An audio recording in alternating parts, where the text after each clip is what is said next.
Alright, what's going on? We are here for the WrestleMania 38 review. A couple months in the making. A lot of people have been asking me my thoughts on this show. The most stupendous two-night show. And whatever. I don't know. But, yeah, this one had an interesting lead-up. I followed kind of in and out. I wasn't too big of a fan of the Rumble. Chamber was eh. So I was like, alright, I guess I'll watch it. And this was a build similar to WrestleMania 31 for me. Where you just go in, you're just like, you know what, anything could happen. It's probably going to be really bad and cringy, but we're just going to watch it. And I didn't have the same result as 31. But let me say, I really enjoyed this show for some reason. I know a lot of people did. And I think it's because this isn't your atypical modern WWE show. It was actually more entertaining. It was intriguing. It actually felt, dare I say, like WrestleMania. And like I said, I haven't been a fan of too many of the modern WrestleManias since 31, actually. So, I even went to WrestleMania 34. Great experience.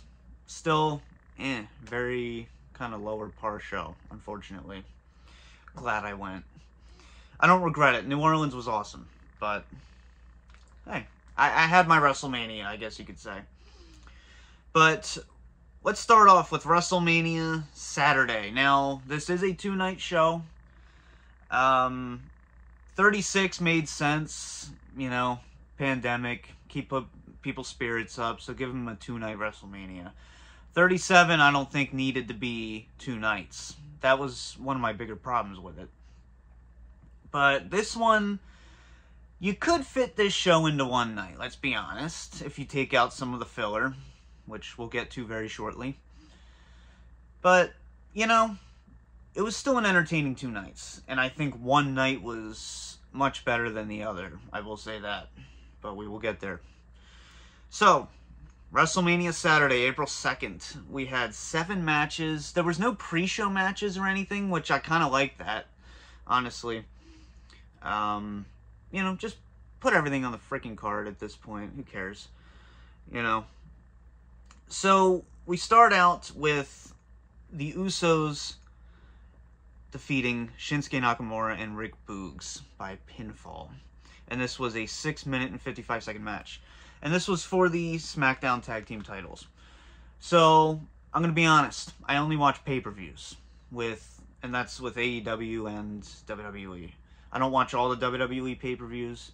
But I did watch all of them leading up to WrestleMania. So, I somewhat knew going into this. And obviously, I read the dirt sheets and all that. So, I had a good idea of what was going on. But, gonna be honest, didn't know much about Rick Boogs. And he just basically he got injured. So that was kind of the highlight of this match, honestly. That's kind of what people are gonna remember, unfortunately. When you have the Usos and Nakamura, you want to have a memorable match. But that kind of stunted it. So it kind of not ruined, but kind of stunted the flow of the beginning of the show, at least. And then we have another, like I said, filler. We have Drew McIntyre versus Happy Corbin. Am I the only one that was pissed that he kicked out of End of Days? It was worthless. Even Corbin, I think he did a shoot interview or something. He spoke out about he wished it would have been a better build-up to the kick out, because that was the most protected finisher in that company, I believe. So, no one kicked out of it.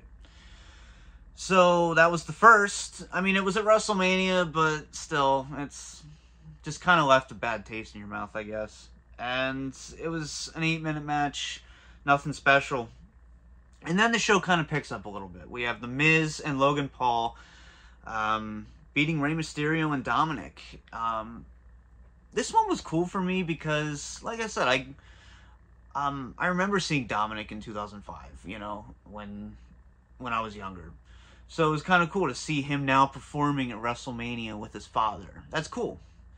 I would love to see a match between the two. Maybe next year. Maybe. Hopefully. Heel turn. But, surprisingly, Logan Paul... Now, let me put it this way. I was never a fan of either Jake Paul or Logan Paul. But Logan Paul over the years, he's changed ever since the Japan incident. And, you know, I've grown to respect him. He's a very intelligent person. You can at least admit that. If you don't like him, you can at least respect what he's done. And I think he's entertaining in this match. And I think he put in the work. It's kind of like Bad Bunny last year, where you think it's going to be garbage, but then they put out a great performance. And dare I say, the Logan Paul signing, am I intrigued by it? A tiny bit. So that's enough. Maybe I'll catch a promo or two, and maybe if he's on a pay-per-view, obviously. Well, I think him and Miz is slated for SummerSlam, so there you go. So maybe I'll catch that one. But entertaining match. We had, of course, Bianca Belair defeating Becky Lynch for the Raw Women's title. And I think I prefer this match over the WrestleMania 37 Bianca Belair match, because a lot of people were comparing the two. I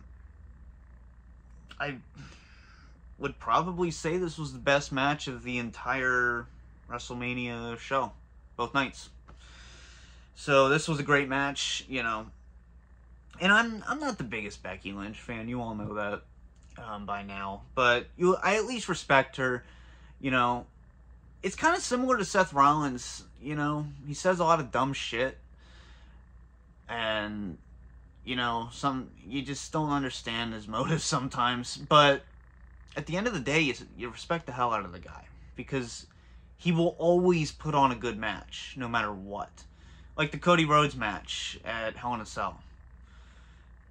That was just as much Seth Rollins as it was Cody Rhodes. You know, he helped carry that match just as much. So, yeah, I really like Bianca Belair. And I really did not like the SummerSlam squash. I mean, basically it was a squash. But this match kind of justified that squash.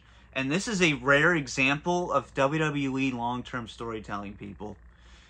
This is it in its rarest form. Like, this was a payoff. This was basically, like, what, a 9-month escapade here. I'm probably wrong on that count, but it's somewhere close to 9 months. So, I don't know. I feel like this was the big payoff, and that added to the story of the match. And to see Bianca Belair win the title at WrestleMania again, I mean, that's your payoff. It justified it. You know, you wanted the cheap pop at SummerSlam, and now you get to pay it off at WrestleMania. There you go. And then we had Cody Rhodes and Seth Rollins. I really hate how they put freaking every time they say Seth Rollins' name, because they now ruin the freaking thing. So, congratulations, assholes. I don't know, it's redundant. Like, if you repeat it too much, you're gonna get sick of it, and it's just gonna become too gimmicky and campy, and that's what it's become now. Sorry, it just bothers me. So, Cody coming into WWE, honestly, if 1 year ago you would have told me Cody was gonna jump, I just wouldn't have believed it. I would have laughed at you. But now seeing it play out, it makes sense. Cody Rhodes belongs with Vince McMahon. He belongs in WWE. He felt out of place in AEW. I never really liked much of the stuff he did in AEW. And honestly, seeing him come back, you know, this match, you know, the other two matches he had with Rollins, you know, the Cell match included, dare I say I'm becoming a Cody Rhodes fan? It's odd to say that. Didn't think I'd say that. I always thought he was kind of a pretentious prick. But, and not just the gimmick-wise. I always thought he was kind of full of himself. But he's kind of been proving himself here. So, he's kind of backing up his shit talk. So, you kind of respect him for that. And he's becoming his father, honestly. Like, this is, I don't know, he's becoming Dusty Rhodes, but in his own way. So, like, it's kind of like father, like son, this whole thing. So it's kind of poetic. So I really do appreciate it. So yeah, this was a great match. I think this one, I did watch their Backlash match. I think I preferred that one. But this one was more of a spectacle for WrestleMania. But I think I liked the other match better. And then Hell in a Cell, obviously, was kind of the peak of the rivalry. So, great trilogy between the two. This was a great starter. And, you know, the crowd was into Cody coming back. It was a huge pop. You know, there were no...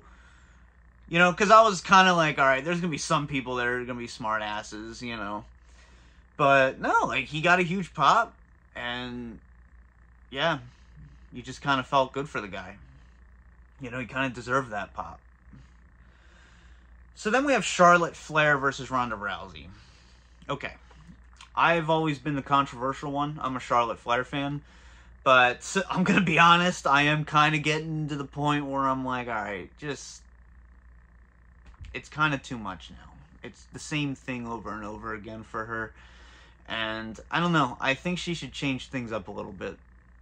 And, I don't know, I've kind of just soured on Charlotte. You know, I've always defended her talent. I've always liked her character, but I'm just kind of ready for something new from her. I don't know. I don't know if anyone else feels that way. And this is just coming from somebody that watches the pay-per-views. Keep that in mind. I don't watch week to week. But I do read a lot. So, yeah. And Ronda Rousey, you all know my opinion on her. Nope. Just, no. I've never liked Ronda Rousey. I had the unfortunate privilege of seeing her title win at SummerSlam. I mean, she's one of the big reasons I kind of soured on the UFC. I just got tired of seeing her. You know, I was all for the women's fighting. But it's just, her as your poster child and the face of women's fighting, I wasn't a fan of. We'll put it that way. And I just don't... I agree with Corny on this one. Ronda Rousey, she's not there with this run. Because I did watch a lot of her promos. After I listened to Cornette say that, I'm like, alright, let me see for myself. And I did watch her pay-per-view matches, obviously, and I already felt it. So I'm like, alright, I gotta dig deeper into the promos here. And, yeah, I don't know. I don't know if she's just... her heart's not in it. I don't know. It's just... it felt like they just needed her, and they kind of contacted her, you know. I don't know. And she's like, well, how much, I guess. It feels like she's there for a paycheck. It really does. She let the fans get to her, and I think that made her bitter. She's bitter. That's how she comes off to me. It's just bitter. So, this match, though, Ric Flair said it's the best women's match he's ever seen or something. No. This is a good match, though. Dare I say. I preferred their Survivor Series match. I think in 2018 it was. I think that was a much better match. That just had more heat to it, and that had a lot of heat, and that got you into that match. And then this one, I don't know. There wasn't much heat to it, but it was a good technical match. You know, they were both putting in the work. You have to say that, but it's kind of awkward because this match I feel should have been either on night 2 or, you know, because you had to split the title matches up. To have both of them on one night, so I would have kept, honestly, this one on night 1. Maybe add Becky and Bianca to night 2, because I feel night 2 was a little lacking, personally, compared to night 1. So maybe it would have helped improve it, night 2. So, yeah, it's just kind of awkward because this match wasn't going to ever follow that match. You know, Bianca and Becky, yeah, they stole the show. And then our next segment stole it back. And even I got into this. Stone Cold and Kevin Owens. Once again, if you would have told me a year ago Stone Cold would be here at WrestleMania 38, I mean, it's been rumored that they wanted him for Texas, but I just didn't think it was going to happen. I just, he's very prideful and he's very serious about his career. He doesn't want to ruin his WrestleMania 19 retirement. I mean, he put over The Rock. Well, that's it. So he always said he would only come out of retirement if he felt he could deliver. And that's why I knew this was going to be entertaining, to the very least. Because I'm like, he's not just going to come out for a paycheck. He's going to have something cool planned, or else he's not going to do it. So when I saw he agreed to it, I was like, holy shit. Like, he's actually going to do something cool. Like, it's going to be great. And it fucking delivered. No holds barred match. This went 13 minutes. Well, 13 minutes and 55 seconds. So, yeah, he took a bump on the cement. You know, he took a really nice looking ring post shot. You know, I mean, this match delivered. It wasn't technical, like, but this sure as hell wasn't McMahon and Brett. But I wasn't once worried about that. Like, I knew this was going to be great. Boy, we're at 16 minutes. We got to speed this shit up. So, overall, night one, I would give this probably an A. A minus? A? Nah, probably A minus. But I'm more going to give a letter grade for the entire show.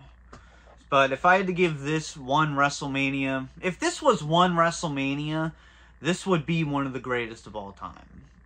Just memorable, entertainment-wise. It may not be, you know, some technical masterpiece. I mean, you had one match that was, well, two matches that were great technical matches. And then you had the Raw Women's match. So, you know, that was, or wait, no. Yeah, the SmackDown Women's match, which was a good technical match. So, I mean, it's just kind of the first third was lacking for me.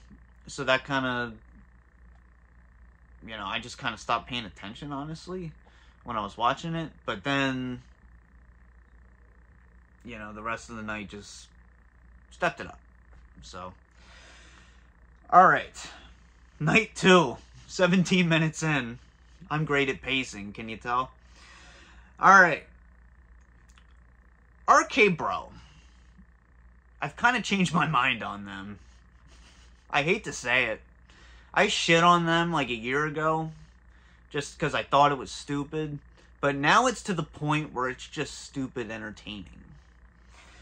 And we had this great triple threat tag team match to open up the show. And I do have to mention the Triple H segment before this. That was great.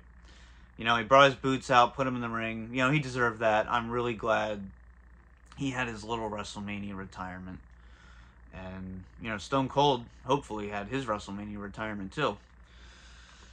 And possibly The Undertaker. You know, he kind of made his last little Hall of Fame appearance. So, yeah. A lot of chapters closed on this show. And the Mr. McMahon character, most likely, too. But we had this great triple threat tag team match. The Street Profits and Alpha Academy. And then RK Bro, of course. And this was for the Raw tag team titles. This was a great, fast-paced tag team match. And this is what Night 1 was lacking. A fast-paced, great start. I always said you always have to have a little bit of a rush start to WrestleMania. You know, have a great, fast-paced match to get the crowd going. And to get them amped up for the rest of the show. I always think a fast-paced opener is the way to go for WrestleMania. That's why I always thought Money in the Bank matches, those were perfect for WrestleMania. And I don't think they belong on their own pay-per-view. I've always said that. Put them on WrestleMania. And then we have Bobby Lashley and Omos. I actually like Omos. I'm kind of a sucker for the Vince McMahon big characters once in a while.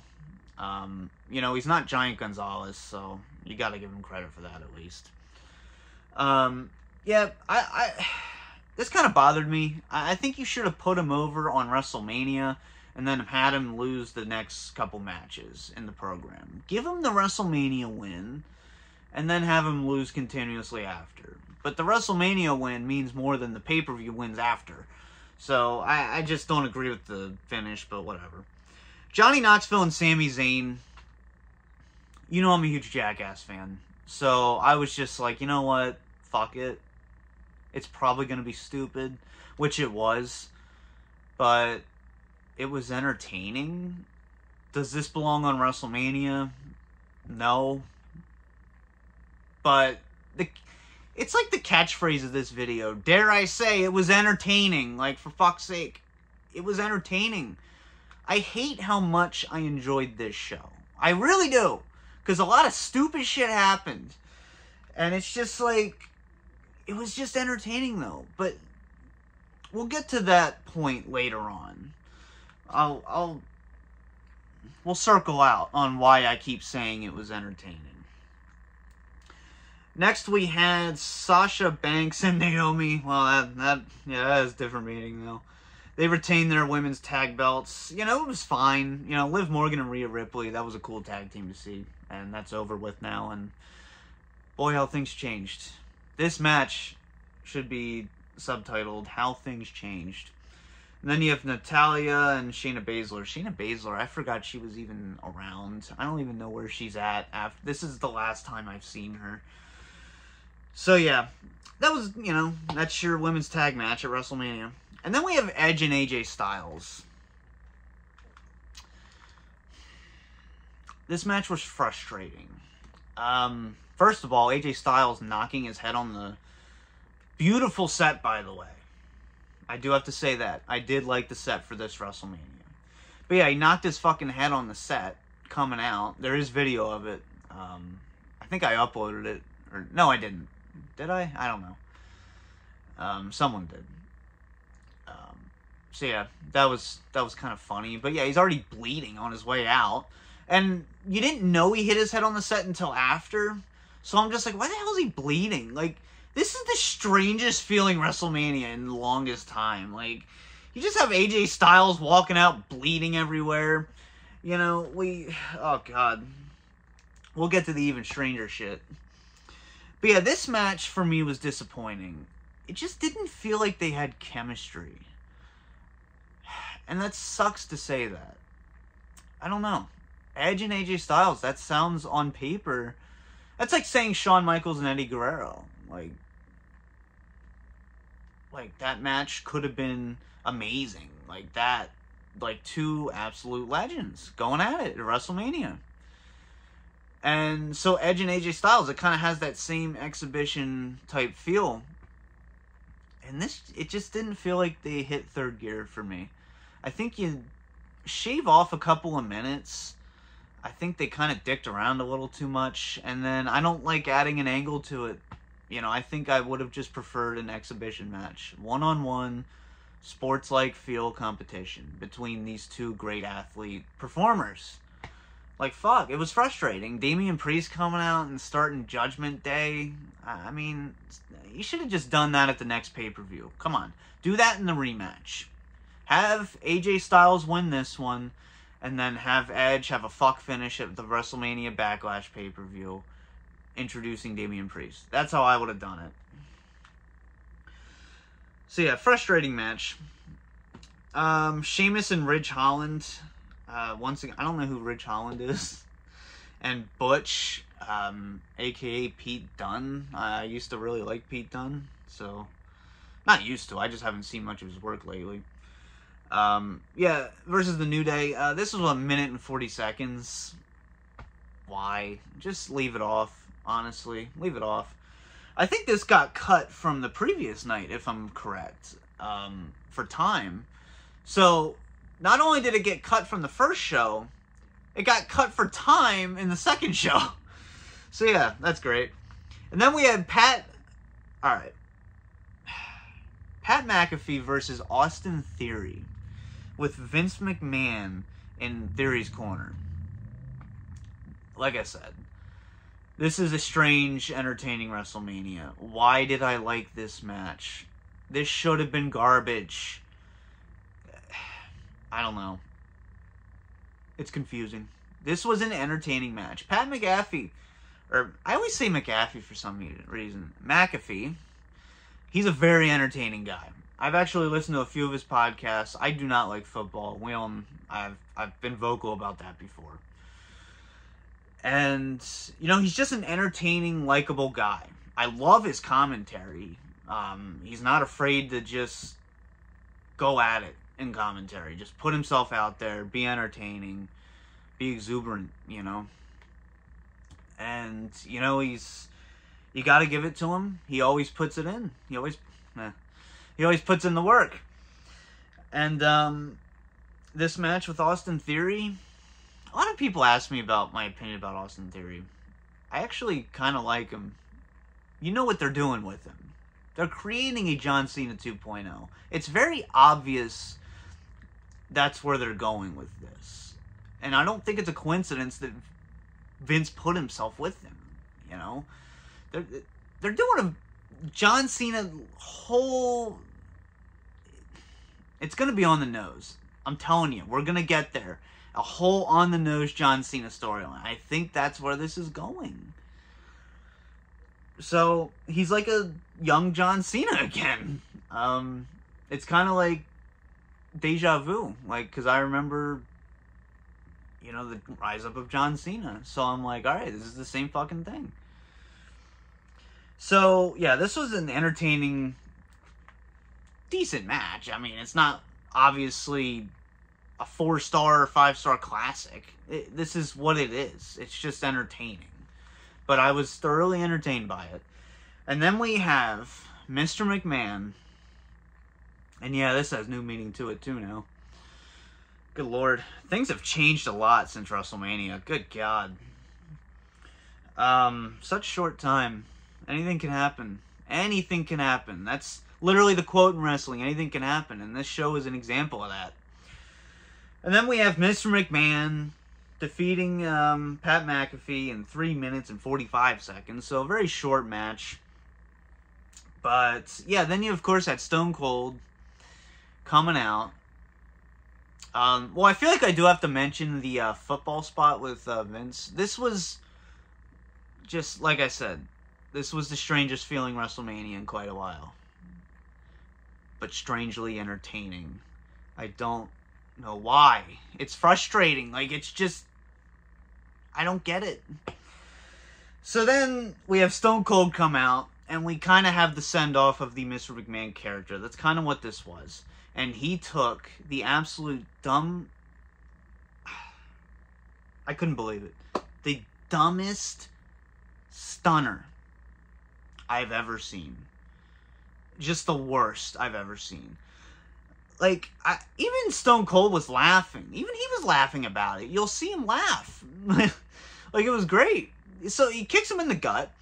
Vince just kind of stumbles back into the ropes like he's a drunken mess. And then he stumbles back. He kind of falls to his knees when he tries to grab him. And it's just, it's a mess. He has to pick him back up, stun him. It's like he has jelly legs. He collapses into himself. The Cornette and Brian Last segment on this stunner had me in tears. Because it's just... There was a meme, I guess, where Vince... It looked like he was on Splash Mountain. They put him on Splash Mountain with the beer, and yeah. With Stone Cold, yeah. Just go look it up. And yeah, this just... I don't know. This was a segment. This was a segment. For sure. They delivered. Because I don't know what the hell it was, but they delivered. Yeah. But, you know, I figured they would bring Stone Cold out for night 2. Just in case you weren't there for night 1. So they're like, alright, let's bring him out. You know. But I will say, McAfee and Theory both got great stunners. So at least they got good stunners. And Kevin Owens, of course, got good stunner too. And then finally, we have the very disappointing, unfortunate main event. You know, they could have done a WrestleMania 31 callback to this. You know, they could have really connected it with that to close out your WrestleMania trilogy. Because this is a trilogy now. I think. Yeah, trilogy. But they've had so many matches in between. Like, you just want this rivalry to end. And here we are for SummerSlam. Good fucking God. Like, do we really need them at SummerSlam? Last man standing match. Like, good God. I mean, maybe this video won't age well. Maybe that match will deliver. Who knows? There'll probably be some kind of booking disaster. I don't know. We'll see. We'll see. They'll throw some shoehorns in, I'm sure. But, yeah, this match only went 12 minutes. And it was... I think someone added it up. It was only, like, a couple moves the entire match. A couple spears, some suplexes, you know, some taunting. Like, what the hell? I was there for WrestleMania 34's match. And at least that one had a cut. At least we had some blood for some intrigue, and we had a shocking finish. This one, you know, obvious, predictable finish, but I think Roman should have won, obviously. You got to keep this shit going. Now that you've committed to this long of a title reign, you got to keep it going. You got to make this last as long as you can. Like, I'm going to Bruno type title reign now. Like, you have time. You now have the chance to make history with this title reign. Do it. Capitalize with it. But I know they're not. Whatever. But yeah, this match, you know, you had Paul Heyman at the side, so he's always entertaining as well. But, I don't know. This just left a bad taste for the main event of WrestleMania. It didn't feel like a main event. Once again, these two just don't fucking deliver whenever they have a match at WrestleMania, I guess. Their first match was phenomenal, and then the last two were just depressing. Like, you just leave with, oh, okay. Alright. Then you just get up and walk away. Whatever. I digress.